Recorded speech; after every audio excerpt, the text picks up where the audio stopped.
আমার নাম মোহাম্মদ আব্দুল হালিম ওরফ বেলাল ওরফে মাস্টার রনি, বাড়ি কুমিল্লা 14 গ্রাম 7 নম্বর ইউনিয়ন। 1971 সনের বঙ্গবন্ধুর ঐতিহাসিক 7ই মার্চের ভাষণের পর আমরা কয়েকজন যুবক মিলে আমরা সলা পরামর্শ করলাম যে বঙ্গবন্ধু তো বলেছেন যে যা কিছু আছে তাই নিয়ে প্রস্তুত থাকো, শত্রুর মোকাবেলা করতে হবে। তো আমরা চিন্তা করলাম শত্রুর মোকাবেলা করতে হবে, শত্রু কারা?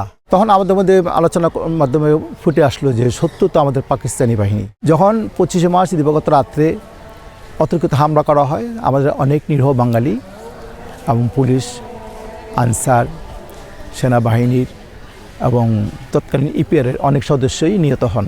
আমাদের এলাকায় যখন পাকিস্তানি হানাদার বাহিনী অতর্কিত হামলা করে, সেদিন ছিল বারের শুক্রবার। তো আমাদের মুসলমান যারা তারা তো আমরা সবাই জুমার নামাজের জন্য মসজিদে চলে যাই, বাড়িতে শুধুমাত্র মহিলারা অবস্থান করছিল। ওই সময় তারা এসে ফায়ার করতে করতে করতে এসে আমাদের গ্রাম থানায় আক্রমণ করে।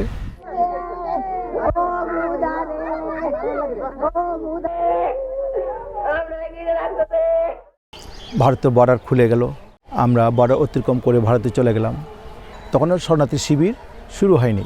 আমাদের পরিচিত লোকজন ছিল সেখানে, আমরা তাদের বাড়িতে আশ্রয় নিলাম। তারা আমাদের খাবার দাবার থাকার ব্যবস্থা করলেন। তার কিছুদিন পরে শরণার্থী শিবির খুললো, আমরা শরণার্থী শিবিরে যোগ দিলাম।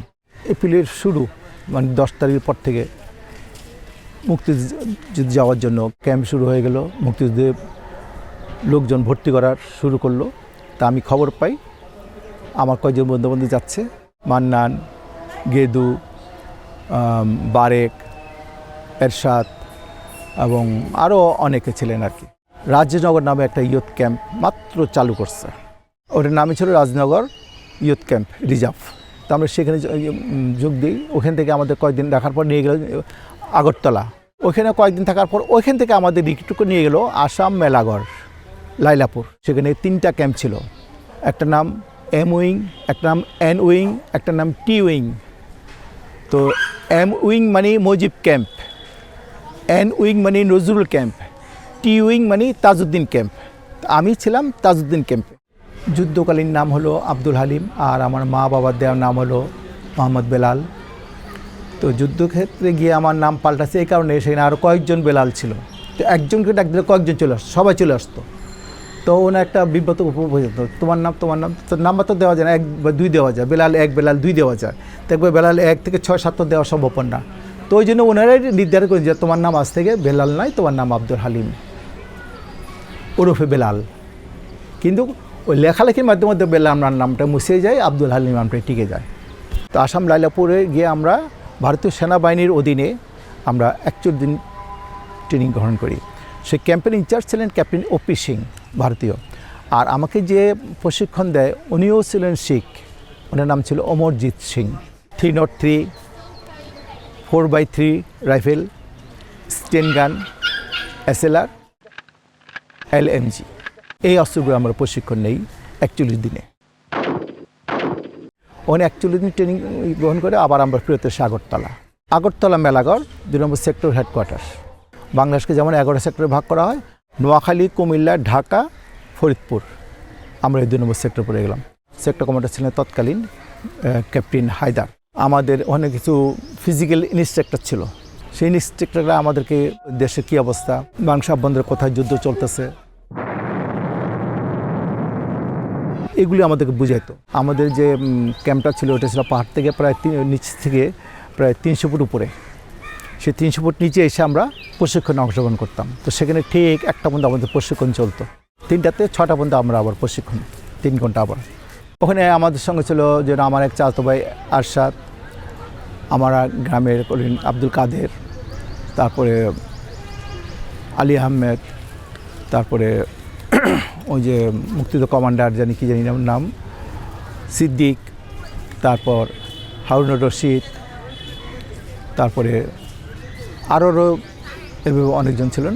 রাত্রে খাবার দেওয়ার পর কেউ ঘুমাতে পারবে না, 10টা পর্যন্ত সোশ্যাল মিটিংয়ে একটা মিটিং দিত। বলতো সেখানে নাচ গান যত যে যা কিছু বিনোদনমূলক অনুষ্ঠানটা তোমরা করবা, কেউ গল্প বলবা, কেউ কবিতা বলবা, কেউ আবৃত্তি করবা, কেউ গান গাবা, কেউ অভিনয় করে দেখাবা, কেউ কৌতুক করে দেখাবা, আবার কেউ যারা নাচতে পারো তার নাচে অংশগ্রহণ করবা। তো আমি নাচে পারদর্শী ছিলাম, আমি নাচে অংশগ্রহণ করতাম।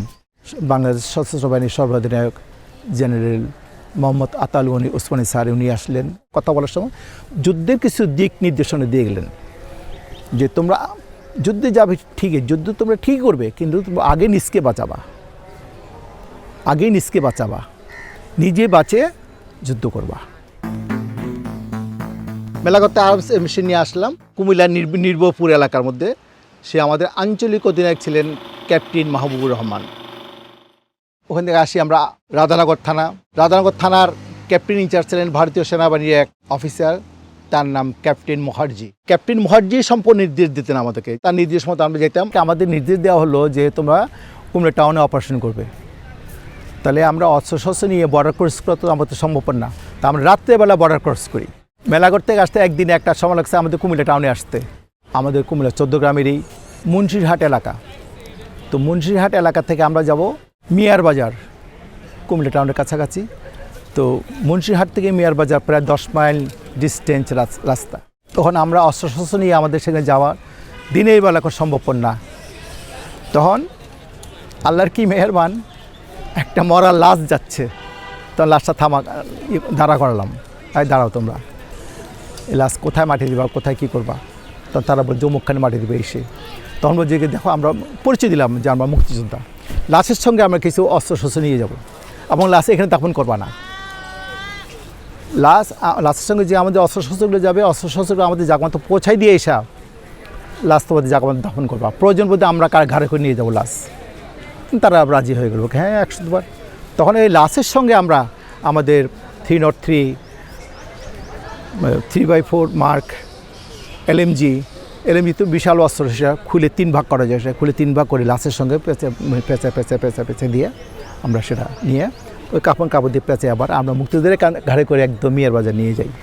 আমরা যখন লাশের সঙ্গে অস্ত্রশস্ত্র নিয়ে যাচ্ছি, তখন 14 গ্রাম থেকে মিয়ার বাজার প্রায় 8 থেকে 10 মাইল রাস্তার ডিস্টেন্স। সেখানে 3-4 জায়গায় পাকিস্তানি বাহিনীদের চেকপোস্ট ছিল। প্রথম ধাপে চেকপোস্টে পড়লো, তখন पाकिस्तान बाहिनीरा हमको प्रश्न कर लो, खटिया में क्या है? खटिया ये तो मुर्दा का खटिया है, तो मुर्दा का खटिया में क्या रह सकते? आप लोग तो अच्छा कर जानते। तो हम तारा बोलते हाँ क्या खटिया में मुर्दा है? हाँ है। तो देखाओ, तो उनका ना बनना वो खाली मुक्ता तक देखा, देखो ये मुर्दा है। तখন তারা আমাকে যেতে উঠে যাও। যখন লাশটা দেখতে চাইছে আমরা ভয় পেয়ে গেছি অলরেডি, যে লাশের পুরো কাপড় যদি খোলে তাহলে তো আমাদের অস্ত্র ধরা পড়ে যাবে। তখন হালকা মুখটা একটু খুলে দেখা হয়ে যে দেখো লাশ। তখন আবার বন্ধ করে দিয়ে তখন বলে যে আমরা কি যেতে পারি এখন? তোমরা ঠিক যাও। কিন্তু লাশের কাপড়টা যদি পুরো খোলা হয় তাহলে কিন্তু পুরো দেখা যাচ্ছে লাশটা, কিন্তু আমাদের অস্ত্রের উপরে লাশটা শোয়ানো, কাপড়ের ভিতরে অস্ত্রগুলো দিয়ে তার উপরে লাশটাকে শোয়াই রাখছে। 3টা চেকপোস্ট, 2টা চেকপোস্টে আমাদের চেক করা হয়েছে। তখন তৃতীয়টা যখন আবার চেক করতে গেছে তখন বলছি ভাই কতবার তোমরা চেক করবা? আর 2 জায়গাতে আমাদের চেক করলো, ये मरा मुर्दा है और कुछ नहीं तुम देख सकते। বলে চেক हुआ है? আমাদের হ্যাঁ চেক হয়েছে। তখন ঠিক আছে যাও।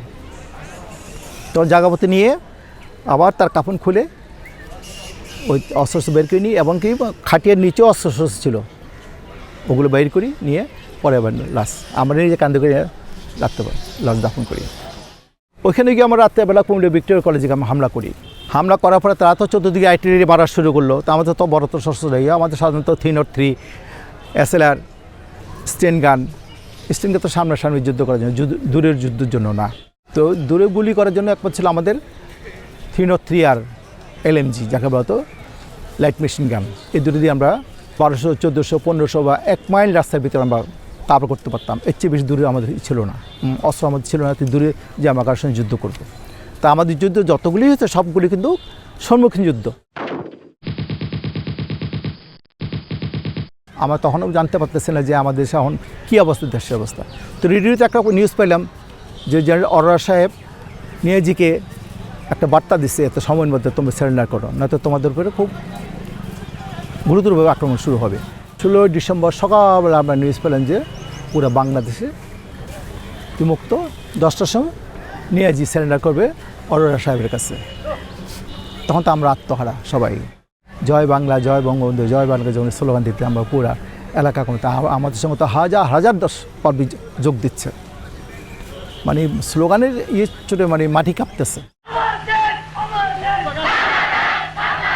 তারপর তো আমাদের নির্দেশ দেওয়া হলো যে একজনকে এক এক জায়গায় কাউকে অমুক 4 নম্বর ইউনিয়ন, কাউকে 5 নম্বর ইউনিয়ন, কাউকে দেওয়া হলো দায়িত্ব 14 গ্রাম হাই স্কুল দায়িত্ব, কাউকে চিউরা কলেজের দায়িত্ব দেওয়া হলো যে আমরা সে জায়গায় অবস্থান করব এবং সেই জায়গার কোথাও রাজাগার আছে না আছে এগুলো তদন্ত করার জন্য। তো আমাদের দেওয়া হলো 7 নম্বর ইউনিয়ন 14 গ্রামে। আমার এলাকায় আমাকে পোস্টিং করা হলো। 72 সন 10 ফেব্রুয়ারি বঙ্গবন্ধু এসে ফিরলেন। ফিরে উনি ঘোষণা দিলেন যে আমি যেদিন বলবো মুক্তিযোদ্ধাকে সেদিন সব মুক্তিযোদ্ধারা অস্ত্র জমা দিবে এবং আমি যেদিন হুকুম দেবো সেদিনই ভারতীয় সেনাবাহিনী দেশ ত্যাগ করবে। তখন আমাদের থানা কমান্ডার আবু তাহের সাহেব উনি নির্দেশ দিলেন যে তোমাদের অস্ত্রশস্ত্রগুলো তো সাথে নিয়ে ঘোরাফেরা রাখা সম্ভবপর না, তোমরা এক কাজ করো, স্কুলের একটা রুম খুলে দেওয়া হলো। আমরা সবাই সব অস্ত্রশস্ত্রগুলো সেই রুমে জমা রাখলাম। আমরা দুজন করে পাহারা দিতাম। 3 দিন পরে কুমিল্লার ডিসি উনি আসলেন, সমস্ত আমাদের 14 গ্রাম পুরা যত মুক্তিযোদ্ধা আছে সবার অস্ত্রশস্ত্র করে 350 মুক্তিযোদ্ধা সবার অস্ত্রশস্ত্র করে জমা নিলেন এবং এই হাতের লেখা একটা কাগজ দিয়ে গেলেন সে আমাদের থানা কমান্ডারের কাছে। ওই যে গেলেন আমরা এই নিরস্ত্র হইলাম, ওর থেকে আমরা আজও পর্যন্ত নিরস্ত্র। জানুয়ারিতে আমাদেরকে 100 টাকা একটা কম্বল দিয়ে বিদায় করে দেওয়া হয়। তার কিছুদিন পরে খবর দেওয়া হলো যে কুমিল্লা ক্যান্টনমেন্ট আসো তোমরা। গেলাম সেখানে গিয়ে একটা সার্টিফিকেট, ফের আবার একখান কম্বল 100 টাকা দিয়ে বিদায় করা হলো। বললো যে পরবর্তী সময় তোমাদের ডাকা হবে, তোমরা প্রস্তুত থাকো, রেডি থাকবা, যে কোনো তোমাদের ডাকা হতে পারে। কোথায়? আজ পর্যন্ত আর কোনো খবর হলো না। 1972 সন থেকে আজকে 2024। 1971 সনে আমি একজন সাধারণ মানুষ হিসেবে মুক্তিযুদ্ধে অংশগ্রহণ করি।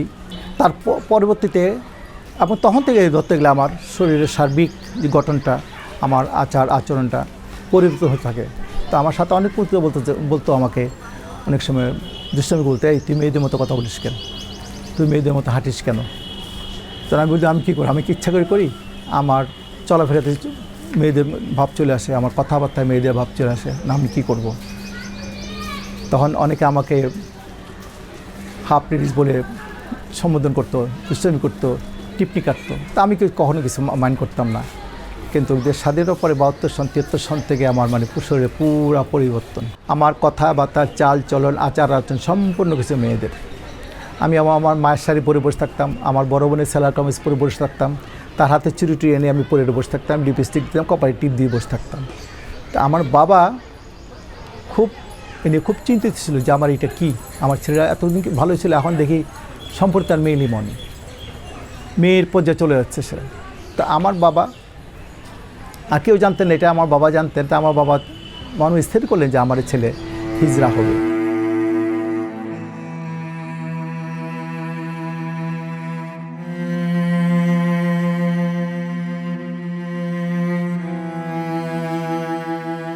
যদি আমার মন টানে ওদের সঙ্গে আমি একদম পুরোপুরি মিশে যাই, কিন্তু বংশের ঐতিহ্যগত চিন্তা ভাবনা করে আমি মিশতে পারি না। যার জন্য আমি আমার সম্প্রদায় যারা আছে আমি তাদের মন রক্ষা করে চলি, আমার ফ্যামিলির মন রক্ষা করে চলি। ঢাকার মিরপুরে একটা ফ্ল্যাট বাড়ির একটা সাবলেটে একটা রুমে বসবাস করতেছি। এই হলো আমার রুমটা। এই রুম দীর্ঘ প্রায় 2004 সাল থেকে আজকে 2024 সাল, এই 20টি বছর আমি এই রুমে অতিবাহিত করে যাচ্ছি। মানুষের জীবনে 24 ঘন্টা একদিন এক রাত। আমার কাছে মনে হয় যেন 24 ঘন্টা যেমন 4 দিন 4 রাত মনে হয়, কারণ যেহেতু আমি একাকিত্ব। তো মাঝে আমি পেপার পড়ি, মাঝে আমার পুরনো ছবিগুলো আমি দেখি বসে বসে।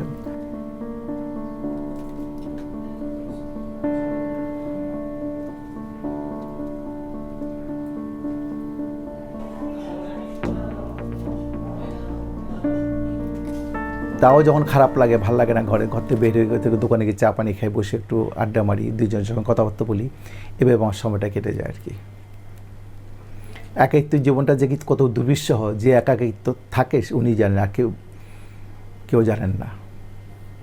কেউ জানে বলবো আমার জীবনটা খুবই দুর্বিষহ। এবং কীভাবে চলি, আমার রুম ভাড়া, আমার খাওয়া দাওয়ার ব্যবস্থা কোনো কিছুই নেই। এটা দেয় একমাত্র আমার পরিবার থেকে। আমার বড় ভাই আমাকে প্রত্যেক সম্পত্তির থেকে, আমি যেহেতু আমার প্রত্যেক সম্পত্তি কিছু ভোগ করি না, তো ওই জন্য আমার বড় ভাই যাতে আমি ঢাকা শহরে কোনো কষ্ট না করি, এই জন্য বড় এটা আমার চলার জন্য যা কিছু প্রয়োজন হয় বড় ভাই আমাকে দিয়ে যান। নিজস্ব বাড়ি নেই, ভাড়া বাড়ি। আমি এখনও আসার পর থেকে আমি আজও ভাড়া বাড়িতে আছি। তো বাসা পাল্টানোর সময় ওর মধ্যে আমার কিছু আরও শুধু সার্টিফিকেট না, 71 সনের মুক্তিযুদ্ধের সার্টিফিকেট না, আমার আরও কিছু দরকারি কাগজপত্র ছিল। আমার ঘর পাল্টানোর সময় পুরো ফাইলটাই হারিয়ে যায়, ওর সঙ্গে সার্টিফিকেটটা হারিয়ে যায়। তো হারিয়ে যাওয়ার পর থেকে যখন যদি যে আমার আসল মেইন জিনিস হারাই গেছে, যাক আমিও সবার চক্ষুর আড়ালে চলে যাই। আমি একজন হিজড়া, আমি জানতাম একজন হিজড়াকে মুক্তিযোদ্ধা হিসাবে সরকার স্বীকৃতি দেবে না, আমি সেই জন্যই অ্যাপ্লাই করি নাই।